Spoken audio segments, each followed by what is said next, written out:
Bir okuyacak şığırım şu Abdurrahman Ahun Tengil Tana şu neçe yıl beri şu ehli tevhidlere, şeriatilere tevhin edip, töhmet edip şu her kefinne sokun raniyetine iyi şişlere değmek, şişlere töhmet etmek, tevhin etmek şeydi bir her zatlar aydıptu, her zatlar bir hiç bir çekinmen, hiç bir zatı bir fikir etmen aydıptu, adamlar tahrik etya bir bilen çakıştıracak olup bir dergiri icat edecek olup şeyle bir fitne turuzcak olup her zatlar aytyaşı hiç şuna bu taraftan cevap veren adam yok. Öyle aydıp, öyle koyup, öyle şeydip bir eden işi qaw iştäşiniň bir mantagany bir aludy etjek bolup şeydip tuşy. Şoňa görä bir şygyr, şoňa men okyp bereýin şu şygyry. Berkem adam bolasyn. Awada hem bir nesihat halatda, hem bir şularyň aqidasyny, itiqatlaryny şunu bir halka düşündirmek üçin, muarrifi etmek üçin, hem bir belki tövbe etsin, şol ýollaryndan tevhide, Kur'an'a, hadisa gelsin deyip şu şagri bir ıslah bolsun diye maksat şeyle, hedef başka hedef yok. Inni aydıp bereyin şonu. Kulak koyup eşit aytacak sözümü Kur'an'a, hadisa gel Tengil Tana. Tevhide gel, oda yakma özüni. Şirke mağfiret yok, bil Tengil Tana. Şirki, hurafatı tebliğ edersen, doğru yolu koyup eğre gidersen, usulü din üçtür, birin yudersen, biri tevhid sonun ey Tengil Tana. Vahdatul vücuddur, sen ıgtikadın, İbn-i Arabi'dur, senin ustadın. Beyle küfür sözler, ehli sünnetin akidası değildir, bil Tengil Tana. Vebtegu ileyhil vesile haktır. İnsanın vesile Kur'an'da yoktur. Nidâ-i gayrullah küfürdür, şirktir, cahattır, Kur'an'ı ver Tengil Tana. Edep, ahlak, haya, şerim yok senne. Şeytan ile ayna bolupsun bende. Kur'an'dan, hadisten kaçan şermende. Dinin düşmanı sen ey Tengil Tana. Piri çağırmanı doğru diyersen. Ve la ted'u ayetleri görýärsen, Kur'an'a, hadise karşı bolýarsen, kabir almar seni bil Tengil Tana. Şeyh Osmani hem kabir almadı, tağut bollu ibadetin kılmadı.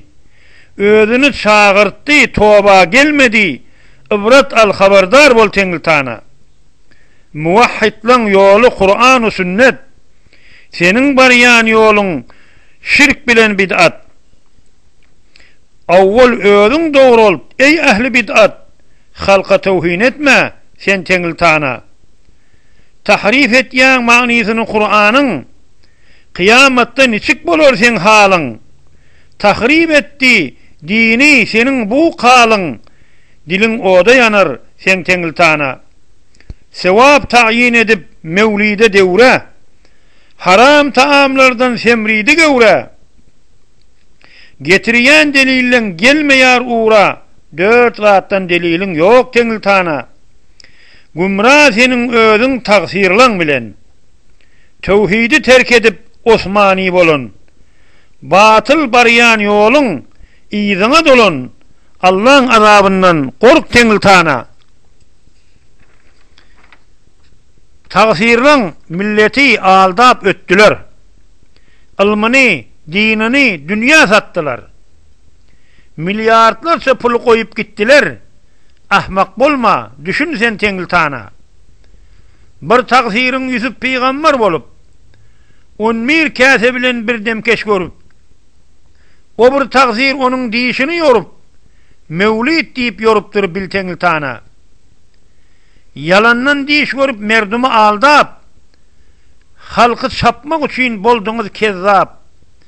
Yalancı kezzaba bar ulu azap. Dişten delil olmadı ey Tengil Tana. Mevlid bir bid'attır. İslam'da yoktur. Bid'at zalalattır. Me'vası ottur. Günadır. Bir esas. Bir Yahuda zattır. Samri boldun sen ey teňil tana. Bir gün ölüm gelip yakaňy tutar. Dostlaryň süýündirip ayaňy çatar. Cesedin läş bolup kabırda yatar. Kavradap ewiňde bar teňil tana. Näme jowabyň bar münkür nekire? Feryadyň yetişmez ewliya pire. Qaçyp gutulmak ýok, düşensiň gire. Kabryň dowzak bolar sen teňil tana. Akidaňy dogrulyp, fursatyň baka. Ömrüň azalypdyr gidersiň baka. Melekul mevt gelip janyň almaka.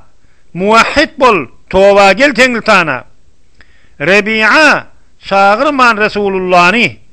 Soraptır cennette bile olmani. Namaza buyuruptur ol sahabani. Namaz vesiledir bil teňil tana. Niçik peygamberi tevhin edersen, özünü çağırttı deyip aydarsen, hadisi şerifi tahrif edersen, Yehudler şeyledir ey teňil tana. Ehli tevhidleri tekfir edersen, hatarnak zatları halka aydarsen, halkı hercümerce tahrik edersen, ile fitne salma sen teňil tana. Sana cevap berýär Kur'an'na Allah. وَمَنْ أَضَلُّ مِمَّنْ يَدْعُو مِنْ دُونِ اللّٰهِ Tevhidilen sözü kelamı Allah. Allah vurur seni ey teňil tana. Yine şey dip teňil tana bir pikirlensin, akıllansın, bir toba gelsin, tevhide fikir etsin deyip şu şıgırı aydılly. Allah ona tevfik versin Allah Teala ona.